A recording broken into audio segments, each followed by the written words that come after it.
అనంతపురం జిల్లా బెలుగుప్ప మండలం అంకంపల్లి గ్రామానికి చెందిన గంగమ్మ ఓబులేషు దంపతులకు 6 సంతానం. వీరిలో ఇంటర్ ఫస్ట్ ఇయర్ చదివే అమ్మాయి మినహా మిగతా 5కి తల్లికి వందనం పథకం జాబితాలో పేర్లు రావడంతో వారు ఆనందం వ్యక్తం చేస్తున్నారు.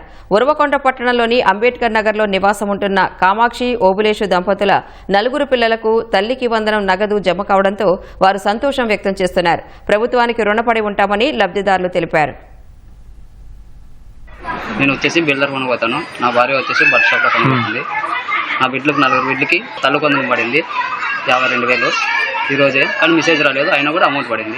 పిల్లలకు బాగా చదివేయాలనుకున్నాము. కొంచెం అంత ఇంత ఎగేసుకొని ఆ డబ్బులతో వచ్చిన సంవత్సరం వల్ల అంత అయితే ఎన్నికేసుకున్నాం. పిల్లల మీద ఎన్నికేసి పెళ్ళి వయసు వచ్చేసరికి పెళ్ళి చేసాము.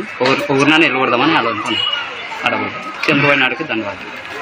6 మంది ఆడపిల్లలు మాకు సంతానం కలిగినది. అందువలన మాకు ఇంతకుముందు జగన్ ప్రభుత్వం ఉన్నంత వరకు ఒకరికే వచ్చేది. ఇప్పుడు 6 మందికి తల్లికి వందనం వచ్చినందువలన అక్కడ చంద్రబాబు నాయుడు అన్నగారికి, లోకేష్ అన్న గారికి, కేశవ్ అన్న గారికి, ఇక్కడ వచ్చిన ప్రతి ఒక్కరి నాయకులన్న గారికి అందరికీ పేరు పేరున ధన్యవాదములు తెలుసుకుంటున్నాము.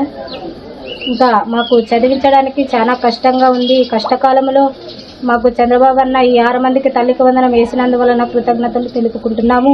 మేము చదివించుకోవాలంటే ఎంతో కష్టపడి మాకు పనికి పోతే జరగడము అంతవరకే, కానీ లేకపోతే జరగడం కూడా చాలా కష్టంగా ఉంది.